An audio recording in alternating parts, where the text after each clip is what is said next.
এই মাঝরাতে Bangladesh cricket board president Aminul Islam Bulbul ভাই দেশ ছেড়ে অস্ট্রেলিয়ায় উড়াল দিলেন, চলে গেলেন ওয়ান ওয়ে টিকেটে। ক্রিকেট অঙ্গনে আজ সারাদিন এই গুঞ্জনটা প্রবলভাবে ছিল, বুলবুল ভাই চলে যাচ্ছেন। অথচ তিনি নিজ মুখে সেটা স্ট্রংলি ডিনাই করেছেন। একটা টেলিভিশন চ্যানেলে ইন্টারভিউ দিয়ে বলেছেন, পরিবারের সঙ্গে সময় কাটানোর জন্য এখন তো তার যাওয়ার কথা কখনোই ছিল না, এটা কোনো পরিকল্পনার মধ্যেই নেই এবং এই মুহূর্তে তিনি যাচ্ছেন না। বাংলাদেশ ক্রিকেট বোর্ডে আজকেও সারাদিন তিনি অফিস করেছেন, গুরুত্বপূর্ণ অনেক কাজ করেছেন, কালকেও তিনি অফিস করবেন। এবং এটা ফলস নিউজ যে ক্রেডিবিলিটিটা নষ্ট করে সেটা তিনি বলেছেন। সবাইকে সত্যের সঙ্গে থাকার আহ্বানও তিনি জানিয়েছেন। বুলবুল ভাই চলে যাচ্ছেন জেনে বিভিন্ন জন যে তার সঙ্গে আলোচনা করেছে, কথা বলেছে, সেইখানেও বুলবুল ভাই একই রকম বার্তা দিয়েছেন, সত্য মিথ্যার বয়ান দিয়েছেন, পাপ পুণ্যের হিসাব বুঝিয়েছেন। অথচ সেই বুলবুল ভাই, আমি কনফার্ম করছি, আজকে মাঝরাতে তিনি সত্যি সত্যি চলে গেলেন। কেন? সারাদিনের এই নাটক, এই মিথ্যাচারের কারণটা তাহলে কি? এইটা আমাকে তিনটা প্রশ্নের সামনে দাঁড় করাচ্ছে। নাম্বার ওয়ান, বুলবুল ভাই কি সহজাত মিথ্যাবাদী, স্বভাবজাত মিথ্যাবাদী, প্যাথোলজিক্যাল লায়ার? নাম্বার টু, বুলবুল ভাই এই কি ভেবেছিলেন যে তার চলে যাওয়ার খবর জানাজানি হয়ে গেলে তাকে যেতে দেওয়া হবে না, এয়ারপোর্টে আটকে দেওয়া হবে? এবং নাম্বার থ্রি, এই যে গেলেন বুলবুল ভাই, আর কি তিনি ফিরবেন দেশে সহসা? দেখুন, শুরুতে একটা জিনিস ক্লিয়ার করে নেই, আমিনুল ইসলাম বুলবুল আমার কাছে ক্রিকেটীয় হিরো। আমার শৈশব কৈশোর রাঙানোর ক্ষেত্রে বুলবুল ভাইয়ের একটা ম্যাসিভ অবদান রয়েছে। আমার জেনারেশন, আমাদের মতো 90s যারা রয়েছেন, 1999 সালে আমরা প্রথম যে বিশ্বকাপটা খেলেছি, সেই বিশ্বকাপ দলের ক্যাপ্টেন বুলবুল ভাই। 2000 সালে আমরা যে প্রথম টেস্ট ম্যাচ খেলেছি, সেই টেস্টের সেই অবিস্মরণীয় হিরণময় সেঞ্চুরিয়ান বুলবুল ভাই। এবং আমার কাছে তার চেয়েও বেশি করে বুলবুল ভাই মোহামেডানের বুলবুল ভাই। কত কত ম্যাচ মোহামেডানকে জিতিয়েছেন, আমনের বিপক্ষে জিতিয়েছেন, অসম্ভব সব ম্যাচ জিতিয়েছেন, অপার্থিব সব আনন্দ আমার মতো এরকম আরো হাজার হাজার লাখ লাখ কোটি কোটি ক্রিকেট ভক্ত সমর্থকদের বুলবুল ভাই দিয়েছেন। সেই বুলবুল ভাইয়ের বিপক্ষে কথা বলতে আমার ভালো লাগে না, আমার নিজের কাছে নিজের ছোট লাগে। সেই বুলবুল ভাইয়ের সঙ্গে আমার ব্যক্তিগত সম্পর্কের জায়গাটাও খুবই প্রগাঢ়, খুবই গভীর, খুবই আন্তরিক। নিঃসন্দেহে বুলবুল ভাই আমাদের নট আউট ওয়ান স্টুডিওতে এসে ইন্টারভিউ দিয়ে গিয়েছেন, এরকম তার সঙ্গে আমার সম্পর্ক। এই যে বিশ্বকাপে বাংলাদেশ খেলবে খেলবে না, এই সময়ের মধ্যে বুলবুল ভাইয়ের সঙ্গে আমার কথা হয়েছে, কতবার কথা হয়েছে, মেসেজ চালাচালি হয়েছে। আমি বুলবুল ভাইকে বলেছি যে বুলবুল ভাই, আজকে থেকে যদি আমরা বিশ্বকাপটা না খেলি, 2 বছর পরে 4 বছর পরে কেউ বলবে না যে যুব ক্রীড়া মন্ত্রণালয়ের উপদেষ্টা যখন ডক্টর আসিফ নজরুল ছিলেন তখন আমরা বিশ্বকাপ খেলতে পারিনি। বাংলাদেশ ক্রিকেটের সবাই বলবে যে যখন আমিনুল ইসলাম বুলবুল বিসিবি প্রেসিডেন্ট ছিল, যেই বোর্ডটাতে বুলবুল ভাই, ফারুক ভাই, পাইলট ভাই, রাজ, ফাহিম ভাইরা ছিলেন, সেই বোর্ডের সময় আমরা বিশ্বকাপ খেলতে পারিনি। আমাদের প্রথম বিশ্বকাপের যিনি ক্যাপ্টেন ছিলেন, এরপরে আমরা 16টা বিশ্বকাপ টানা খেলেছি, 7টা ওয়ানডে বিশ্বকাপ, 9টা টি20 বিশ্বকাপ। অথচ যখন বুলবুল ভাই ক্যাপ্টেন, সেই সময় আমরা বিশ্বকাপ খেলতে পারলাম না। ইতিহাসে এটা লেখা হয়ে থাকবে বুলবুল ভাই, এটা আপনারা হতে দিয়েন না। আমি কয়েকদিন আগে বুলবুল ভাইকে মেসেজ পাঠিয়েছি, আমার কাছে মেসেজ এখনো আছে, যে বুলবুল ভাই আমি করজোরে মিনতি করছি, এখনো যদি সম্ভব হয় যে কোনোভাবে বাংলাদেশকে বিশ্বকাপটা খেলান, তা নাহলে বাংলাদেশের ক্রিকেটটা শেষ হয়ে যাবে, ধ্বংস হয়ে যাবে। প্লিজ আপনি এই কাজটা অন্তত পক্ষে করেন।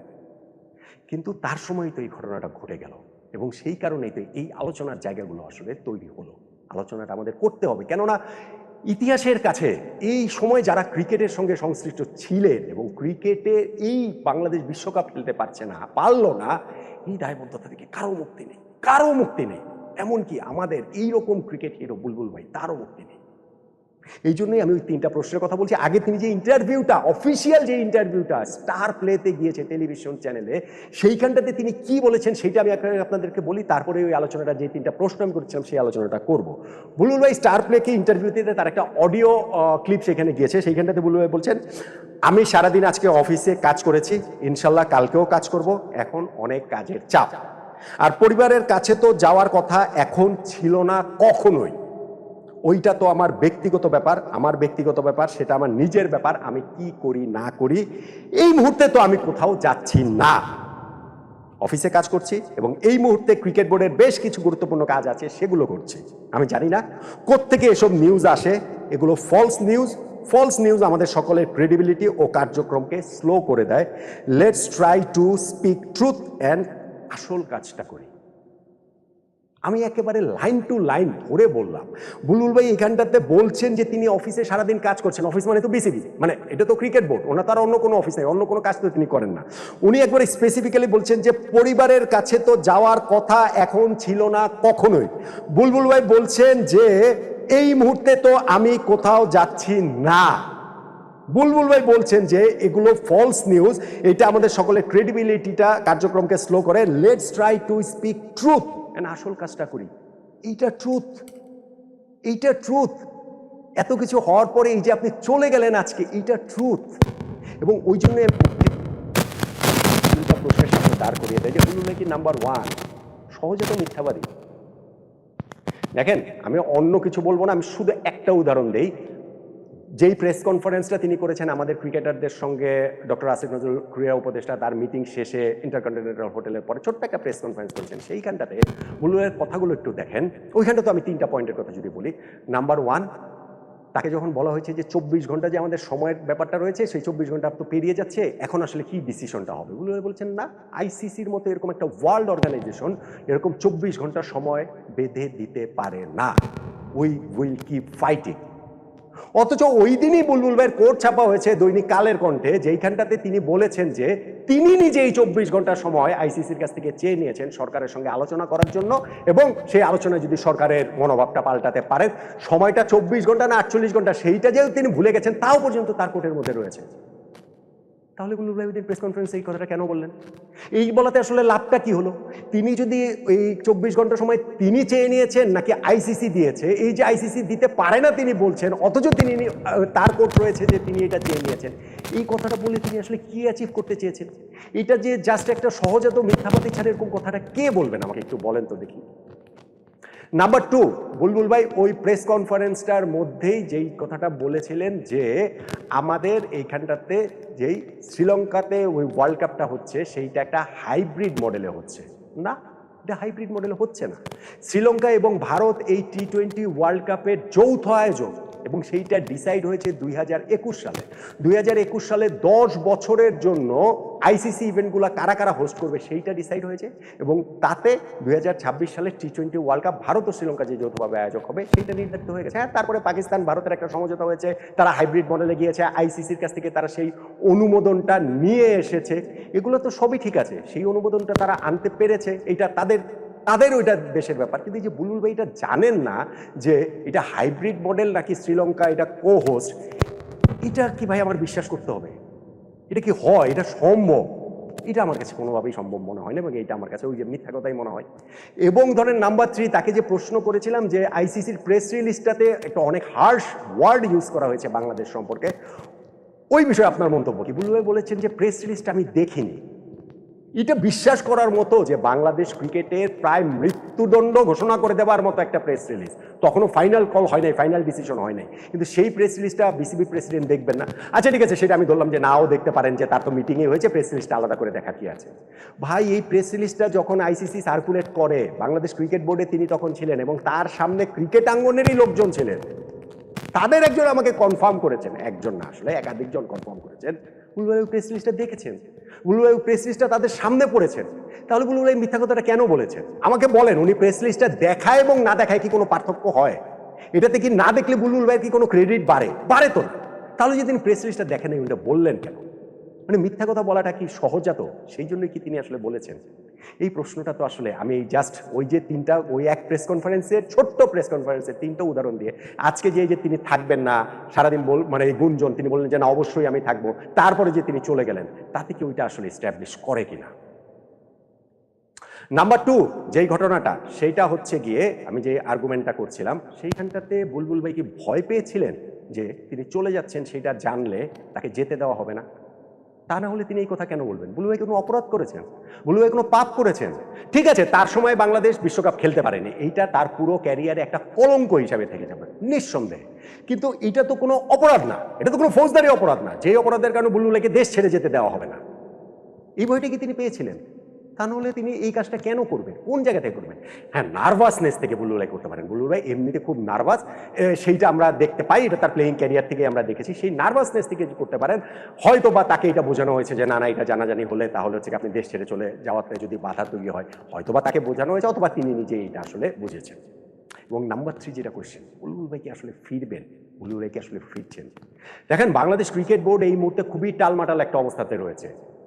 তাদের সময় বাংলাদেশ ওয়ার্ল্ড কাপ খেলে নাই।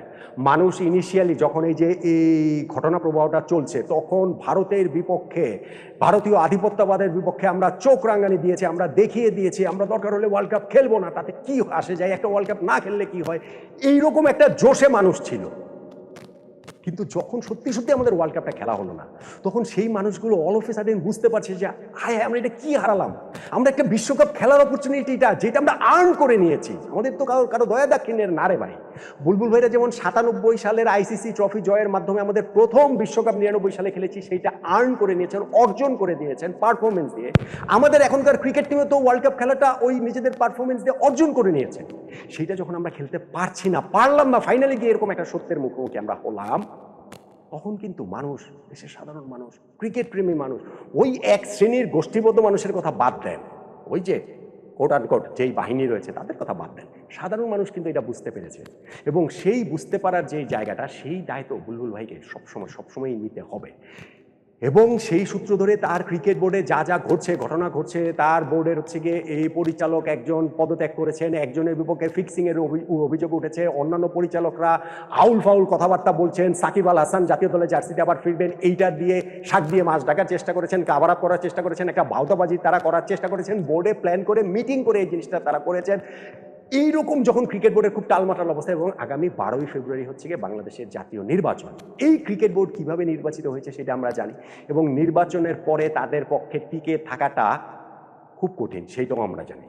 সেইটা বুঝেই কি বুলবুল ভাই চলে গেলেন? বুলবুল ভাই কি আর এলেন, আসবেন না, একবারেই কি তিনি চলে গেলেন কিনা, সেই প্রশ্নটাও কিন্তু সামনে চলে আসে।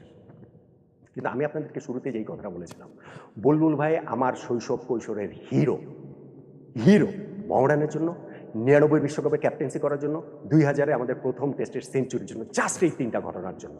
আমি এখনও এটা বিশ্বাস করি, প্রবলভাবেই বিশ্বাস করি, বুলবুল ভাই এই মিথ্যা কথাগুলো যে বলেছেন সেটা তিনি নার্ভাসনেস থেকে বলেছেন। আমি বিশ্বাস করি, আমি বিশ্বাস সেটা করতে চাই।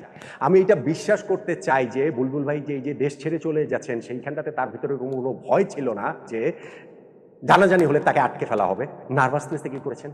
এবং আমি সত্যি সত্যি বিশ্বাস করি বুলবুল ভাই বাংলাদেশে ফিরবেন। বুলবুল ভাই ভেগে যাবেন কেন? বুলবুল ভাই পালিয়ে যাবেন কেন? তিনি অপরাধটা কি করেছেন? তিনি কোনো অপরাধ করেন নাই বলে আমি বিশ্বাস করতে চাই। কিন্তু আজকে যেই প্রক্রিয়ার মধ্য দিয়ে তার এই বিদায়টা হলো, যদি সত্যি সত্যি তিনি আর না ফিরেন, সেইটা বাংলাদেশ ক্রিকেটের জন্য একটা বিশাল বড় ট্র্যাজেডি হয়ে যাবে। আমাদের ক্রিকেটের রূপকথার এত বড় একজন হিরো বুলবুল ভাই, তার জীবনের জন্য, তার ক্যারিয়ারের জন্য অনেক অনেক বড় একটা এটা ট্র্যাজেডি, এটা ওভারঅল আমাদের ক্রিকেটেরই একটা ট্র্যাজেডি আসলে হয়ে যাবে। এগুলো করার প্রয়োজন ছিল না বুলবুল ভাই। আপনি আমাদের হিরো ছিলেন, চিরকালই আপনি আমাদের হিরো থাকতে পারতেন। কিন্তু যেইভাবে আপনি বাংলাদেশ ক্রিকেটটা আপনার এই সময়ে অনেক ভালো ভালো ইনিশিয়েটিভ আপনি নিয়েছেন, অনেক কিছু করার চেষ্টা করেছেন, কিন্তু এই সময়ে এসে যা যা করলেন, যা যা করছেন, এবং যেইভাবে আপনার বিদায়টা হলো, পেছনের দরজা দিয়ে পালিয়ে যাওয়া, ভেগে যাওয়া বুলবুল ভাইকে আমরা কোনোদিনই মনে রাখবো না, মনে রাখতে চাই না অন্তত পক্ষে।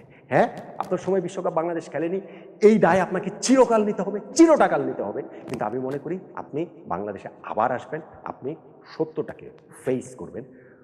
পালিয়ে যদি যান বুলবুল ভাই, সেইটা আমাদের ক্রিকেটের জন্য একটা ট্র্যাজেডি হবে। আমার ব্যক্তিগতভাবে, আপনি যেহেতু আমার শৈশব কৈশোরের হিরো, আমার জন্য সেটা খুবই খুবই খুবই মন খারাপের ব্যাপার হবে।